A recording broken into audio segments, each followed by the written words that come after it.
Well, today on the Practice of the Practice podcast, we have Jon Vroman.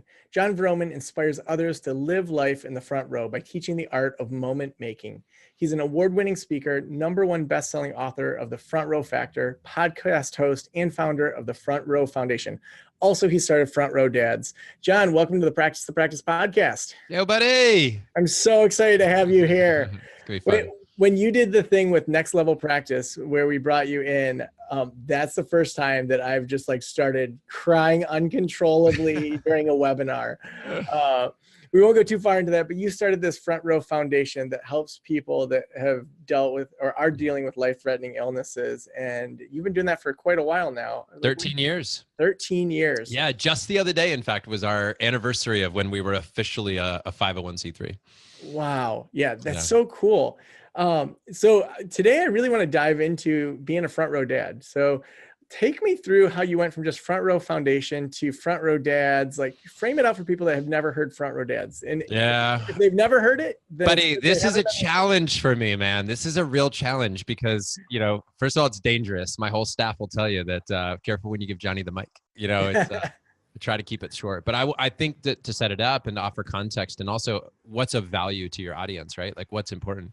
So the deal is that my life story and what ultimately led to Front Row Dads and the parts that are important would be this. So had an executive position where I was making great money and living ultimately a great life. I was really happy with my life, but something was missing.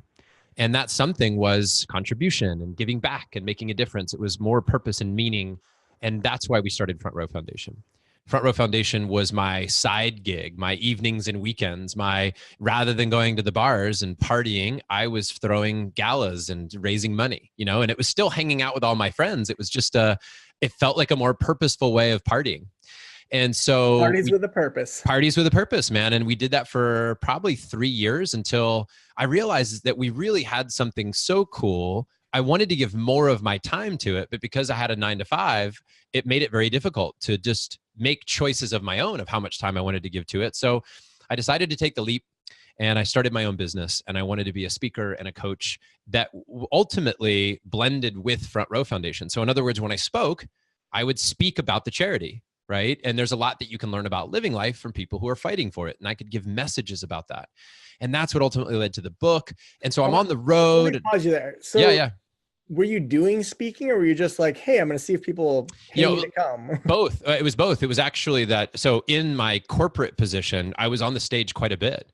So I had known that this was a comfortable place for me. People had affirmed that, hey, you could tell a story without putting everybody to sleep.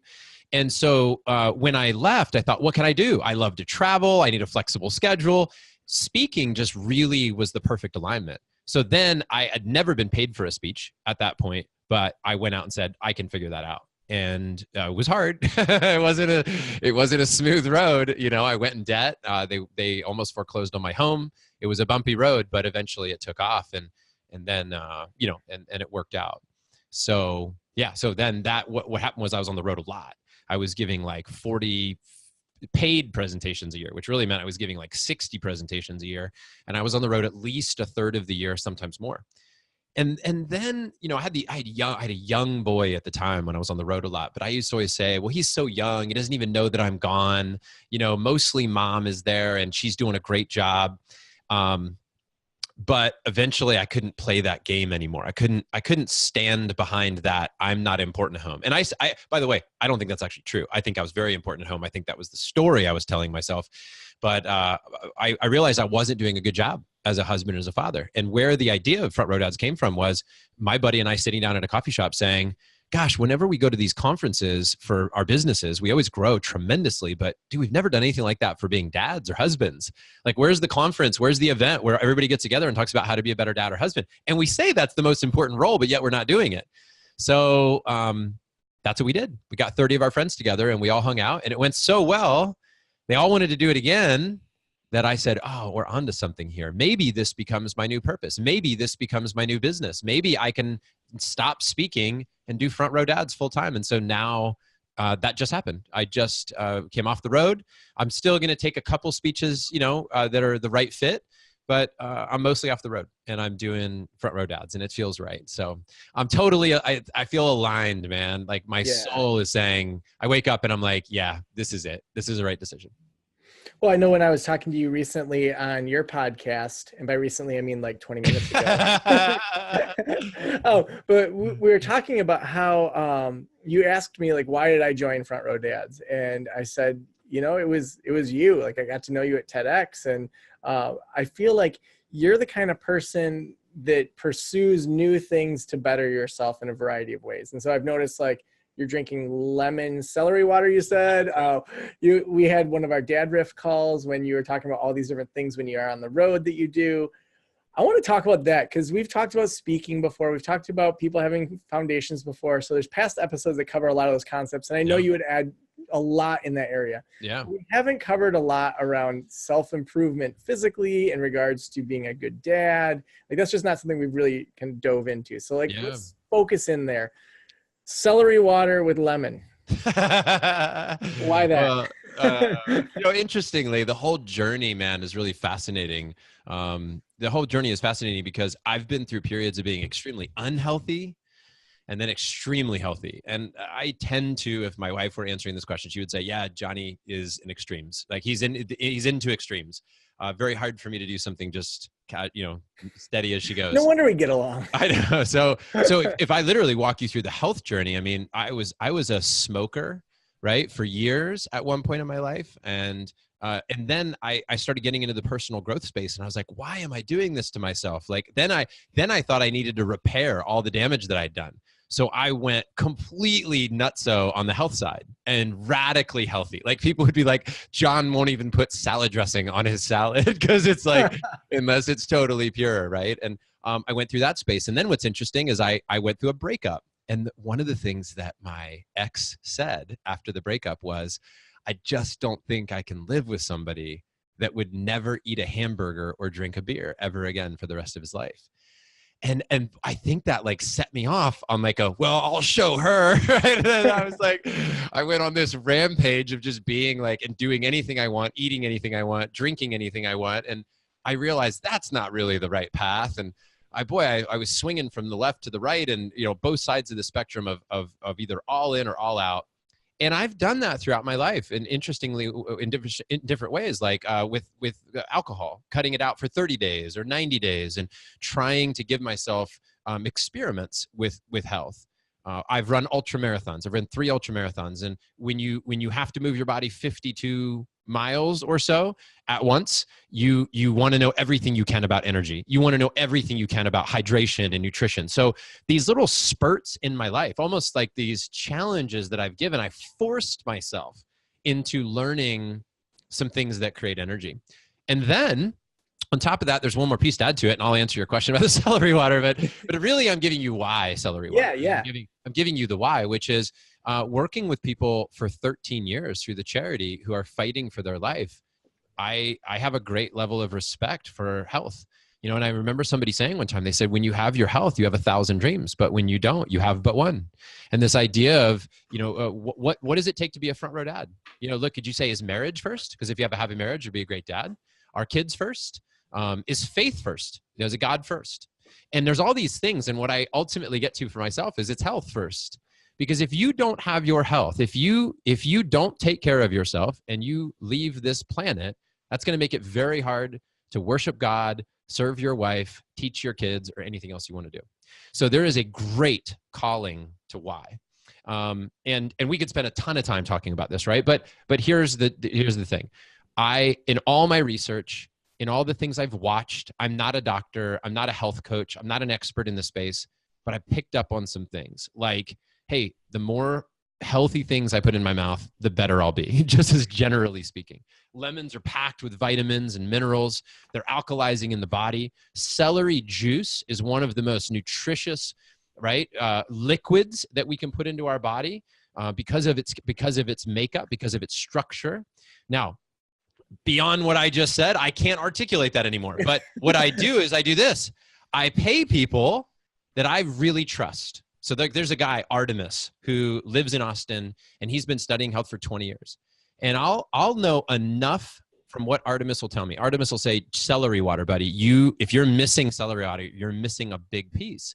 Now, he wanted me to juice celery, buy a juicer and juice it. I've done juicing in the past. And to be honest, I can't get myself to do that, right? But I have a Vitamix. So what I've done for years is I take this lemon, I cut off the rind, right? I take the seeds out, I throw it in the Vitamix, I add purified water, and now I'm chopping celery, 2 celery sticks, putting it in there. I put vitamin B droplets in, vitamin D3 droplets in, and I put a spoonful of raw honey. I blend it up, and that's my lemon water throughout the day. And I believe that this is a staple for me. And I'll even throw chia seeds in there, that once you let those love hydrate, some chia seeds. Yeah, man, that's a great drink to hydrate throughout the day. So I became fascinated with this because honestly, man, one of my greatest fears is having my life end early, not being there for my kids. Like, that's a great fear. So I'm fear driven, but I'm also driven by the dream of having as much energy as I possibly can, because I want to do a lot of things.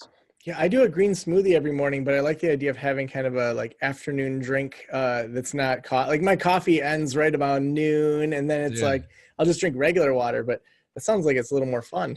Dude, I play with it all, man. My coffee in the morning, I'll tell you what I put in my coffee. And by the way, I've even experimented with like coffee detoxes, right? Like no coffee Monday through Friday, but only coffee Saturday and Sunday. So like right here, I've got green tea, right? Which I love. But when I do make coffee, I throw in, I do a lot of the things that people are talking about right now. Like I do the unsalted grass-fed butter.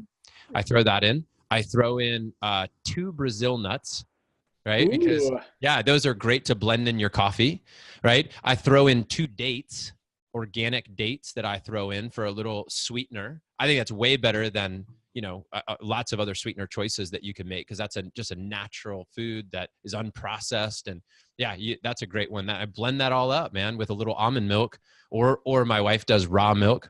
So I experiment constantly, asking like, how else can I shift this? Throw in some cinnamon into it. Oh yeah. When I make, so my kids see me drink coffee and they're like, can I have coffee? And I'm like, no, but let me make you a kid coffee. And now what I do, check this out, dude. In the mornings, I'll make them a coffee, which is warmed almond milk, typically, with chocolate bone broth. This is for real. What is chocolate bone broth? Dude, it's a powder. It's bone broth in a powder form that you can throw into water. So if it's just regular bone broth, then it tastes like bone broth. It's just a powdered form of bone broth, right? So this is one of the healthiest things, many would argue. And everything's going to be like, people are going to go, yes, bone broth. Or other people are going to be like, no, you're so wrong. I get how this is so polarizing, right? But what I'm ultimately aiming for are nutrient dense foods. That's what I'm ultimately aiming for, So anyway, my point is I whip these things up for my kids, and dude, they'll drink the craziest stuff in the Vitamix. You have to own a Vitamix. I am not being paid by Vitamix, but you got to have one. Yeah. We have one too. And it's just, you could chop stuff so much better. It's so amazing. Good. So good. You throw that celery in the lemon water, dude, it comes out. It's beautiful. It's like, that's all right. Fantastic. I'm going to give it a whirl. I'll text you once. I do it. The lemon, celery, the vitamin B, D, and raw honey. Yeah, that's it. Yeah, that's it. Okay. Oh, and I put a little ice in there to cool it down. Okay. Yeah, I put a little ice. Don't want to forget the ice. That's a secret ingredient for Jon Vroman lemon celery water. Dude, that's it, man.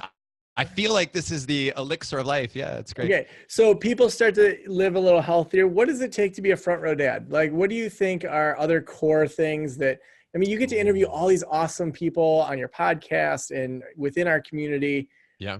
Like what are you learning? Well, this is my favorite thing to talk about. So this is dangerous territory because I can go on and on. But here's something that's cool. Our group at our last retreat tried to answer the question of what do we need to focus on, right? Like what makes up a front row dad? And here's what we determined, which I think if you're out there listening and you're not a dad and you're not even a family, if you don't have kids, right? So for the wives, the moms, the young entrepreneurs, anybody out there, those who have a startup practice or those who've been in practice for a long time, these are 5 categories that we believe are very important. Vibrant health and energy, thriving marriage, emotional mastery, integrated living, which is like, how do we manage our calendars? How are we intentional with our time? And then parenting, intentional parenting. So what does education look like? And how are we helping lead our kids? That's what we focus on. What I'm learning through all this, Joe, is that we can't know everything, but we can know something, and that something can change anything. And that what I'm in pursuit of personally and with the guys in our group is a blend of confidence and humility, where we know it's like, I'm not afraid to say we're going straight, we're going right, we're going left. I'm not afraid to say this is how we're doing things. I'm not afraid to lead with confidence and make decisions confidently. Because at some point you got to make a decision, right? About how you're going to live, who you're going to be. Because even if you choose not to make a decision, that is a decision that will impact your family. Yeah. And your business and all those things. So people are attracted to that confidence. You want to practice out there, right? And you walk in, somebody walks into your practice, that when your certainty about how things are, your culture, that's very important to attracting the right clientele. Well, what I'm learning about being a dad and what my business has helped me to do to be a better dad is that those things apply with being a dad. I've got to be confident enough to make decisions and yet humble enough to know that those decisions could be wrong and that I need to pivot and that I need to learn something new. So we always say, the front row dads, men with wisdom who are wise enough to know there's more to learn. And personal growth isn't always about learning something new. It's about remembering something true. These are guiding principles of our brotherhood, and they're guiding principles for my life. And what I love about Front Row Dads is this goes for everything. It's like why people join your group, Joe, and why that's going so well is because they know that it's not information that they're lacking, right? That it's not information. It's not like they can't find any information out there about how to run a practice. It's that you're curating this amazing community. It's who you learn with. And it's those people that hold you to a higher standard. And it's the relationships that you form and giving yourself time to pour into those relationships and really form a bond. That's what we're excited about. So what I remember is that what we put attention to grows. And that if I'm just going out there trying to make more and more money, we know that's not the answer because we know enough dads that are later down the road, they're at the end of their life and they're looking back. And like we've said, we've never heard a dad say ever at the end of their life, I wish I would have worked more. I really feel like I left money on the table in my business. I think I spent too much time with my kids. I've never, ever, ever, ever heard that and nor will I think I ever will hear that from a sound mind and body. From a sound, from someone that has a sound. From somebody that is grounded in reality. Yeah. So that's it, man. Yeah. Well, so for you personally, with you and Tatiana, like, what are some practical actions? Like, okay, yeah, we have all these great values with Front Row Dads. You're interviewing these people for the podcast. You then bring this information back into the family. Like, for one, how do you bring that information in? Because I know a lot of the listeners are people that they're curious, they go after information. Maybe their partners aren't always bought in. So what does that look like when you're bringing information into the home? And then what are some of the things that are kind of practical changes you've made as a dad at home? Yeah. Well, this is great. Yeah. So how I bring it in is not to come in and tell everybody how we're going to change everything, but to do things that are different myself. And rather than telling my wife, hey, I learned something, this is what we should do right away. Hey, I got this new idea. This is what we should do. I just start doing it. And I've recognized that I get a lot further and a lot faster by leading the way with my actions. Now it's such easy advice. And it's one thing that we can all hear and go, yeah, I got that. I've heard that so many times. And then just not do that. Yeah, do the exact opposite. And go tell everybody we actually want our partners to join us in things, but they don't want to be told what to do. Totally. Either. Yeah, exactly. And so we need to be better at just taking action and doing the things so rather than saying, hey, I think when we talk to Tiger and Ocean, we should do it this way. I should just start doing it that way. Yeah. And not telling her all the things that she needs to be doing differently because she could have advice for me too. I mean, some of the practical things that have come out of the group been so simple yet so profound. Like I'll just give you, I'll run through a list and you tell me if there's anything of these that you want to dive into further. But I think about one of our first retreats ever. I invited my buddy Jim Shields to come join us. Jim runs, his company is called 18 Summers, and he wrote a book called The Family Board Meeting. And one of his ideas is I have all these board meetings with my executive teams, my shareholders, these people that are in my business that are important to me, and we get together, we talk. Why don't I do that with my kids? Why am I not having a quarterly board meeting where it's one-to-one? It's an extended period of time. So his rules then became, with his board meetings with his kids, 4 hours, uninterrupted time, events of their choosing, no electronics, and a debrief at the end. And the board meeting was also a play on surfing, because he used to surf, and so lived at the beach in Florida. And the board that they would ride, time on the board, it was board meeting time. Well, now he shared this concept with the dads, and I didn't know that this would be so big, but literally all the dads, not all, but majority are practicing this. They have their board meetings scheduled. They're on the calendar. Their kids know about them. And this has been a game changer, for the dads. We started doing it right when I got home, except the idea of making it a board meeting, like that name, I don't resonate with. So we came up with Mega Date. So yeah, there you go. Yeah, Mega Date. Yeah, and I think that's exactly it, right?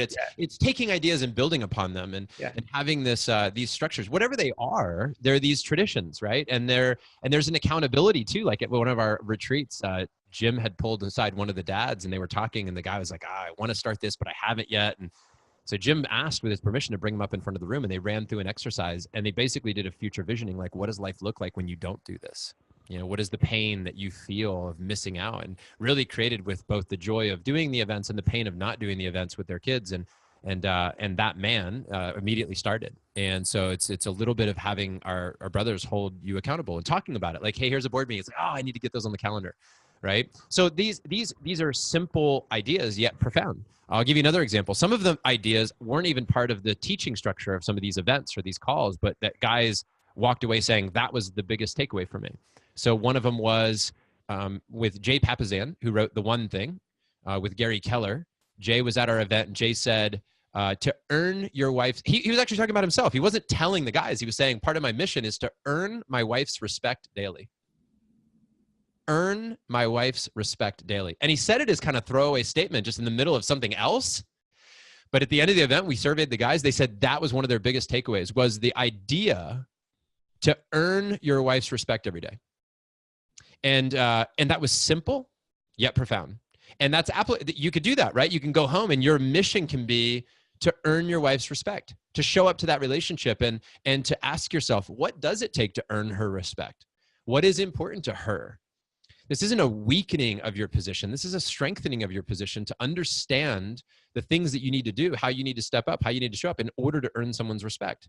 But when we're in marriage, a lot of times that's where it goes downhill, because like once they say, yes, I do, and they're committed, it's like, well, you're in. I can basically let it all go. I don't have to try anymore. I don't have to dress well. I don't have to take care of my body. I don't have to date you any longer. I don't have to woo you. I don't have to treat you so nice because you already said yes, and we've got kids, and you're probably not going anywhere. That sucks. I know you made a statement recently on one of the dad calls where you said, if we got divorced, you'd be out working out, and I'd go to the gym and buy a new car. You'd be all like, oh, I'm up for anything. But then if Tatiana wants to do those things, it's like, oh, I don't know, we're married. And for me, that was one of those statements where I thought, like if I was dating right now, like I would probably do several things differently to better myself. And then it's like, well, why doesn't Christina get to see that guy? Like, that's right. Yeah. And so, I think that statement mixed with coming down to the Front Row Dads retreat was so helpful, because I've been working out a little bit more, and I'm not busting through my shirt like you are, but I'll get there. Come on. We're painting the wrong picture for the audience here. No. They're going to be disappointed if they Google me. That's funny, so what are some other things that you've taken back into the family? Yeah. Well, at our event that we just had, Dr. Kelly Flanagan, guys, this man's awesome. He wrote a book called Lovable. And in fact, as we record this, he's going to be with us this week at our Best Year Ever live event, which is fantastic. But he taught a concept, which let's attempt to break this down, Joe. This is a good one, because this was the big takeaway from the last event. And I think there's usually one or two huge takeaways from each event. It becomes a theme or an idea that everybody's talking about. And this is one of them that we just had. So Dr. Kelly Flanagan, fantastic man with a counseling practice, who wrote this incredible book called Lovable. I don't remember what teed this up, but let me tell you what he taught. He taught that when we are born, we're born with our true self, right? Now, I'm speaking to a bunch of people out there who are like, dude, you're preaching to the choir.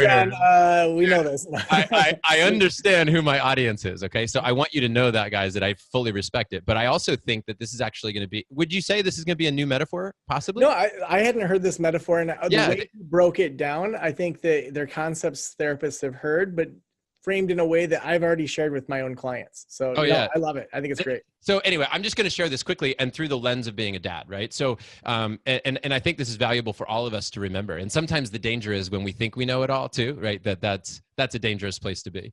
So anyway, what he shared was this, and again, I know who I'm talking to, right? Born true self. We find our false self, and then we come back to our true self, hopefully in our lives, or we find our way back. He talked about the metaphor of a castle that we build. So when we first experience shame, I should probably be letting you, the expert, explain this. No, I want to hear you say this. But this is right. So we build this. We start to build these castle walls to protect us when we start to experience shame in our lives. I think he was talking about that maybe occurring, in an early childhood, right? That we start to experience these feelings of shame, and we build these walls to protect ourselves, and it's almost a false front.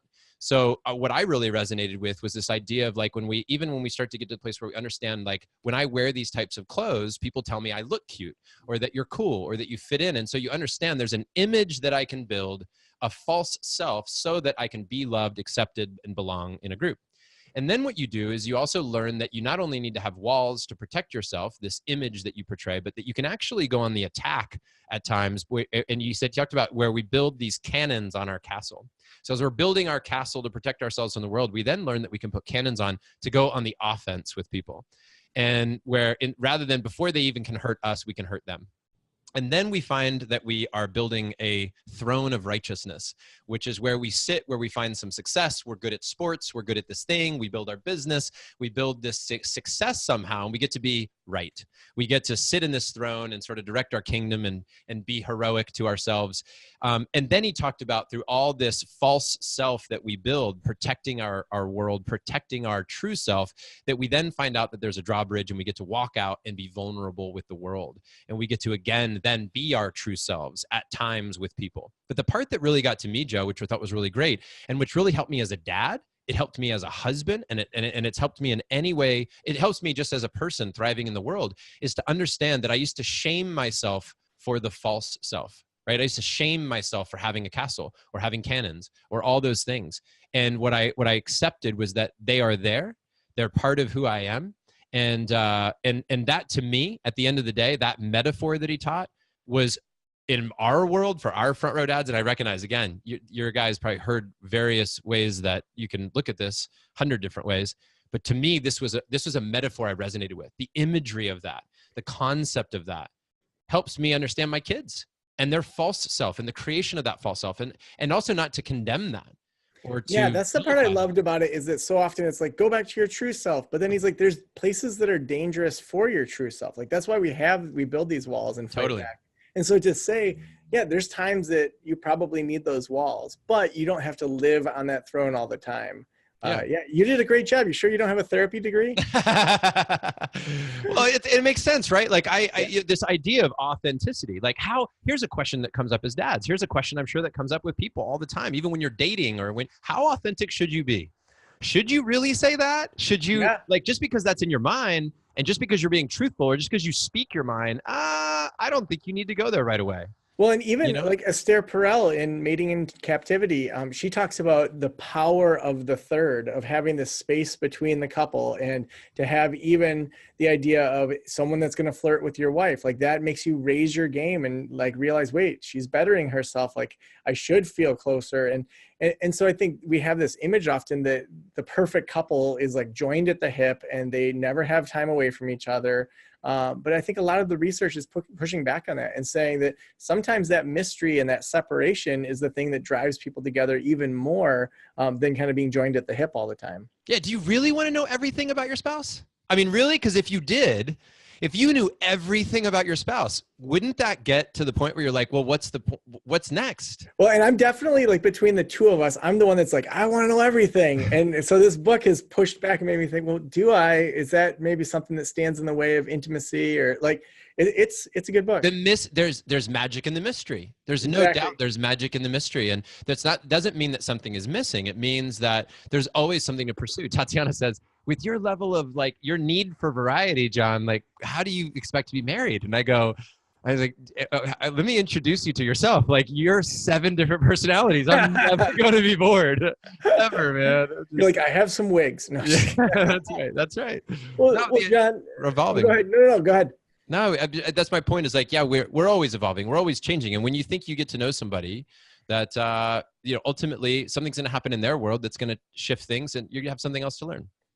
Well, and I feel like, I mean, on your podcast or on this podcast, we easily could just go on and on because there's just so much that you and I enjoy talking about. And I'm really excited to come down to Austin for the Front Row Dads retreat this spring and hang out more. The last question I always ask is, if every private practice owner in the world were listening right now, what would you want them to know?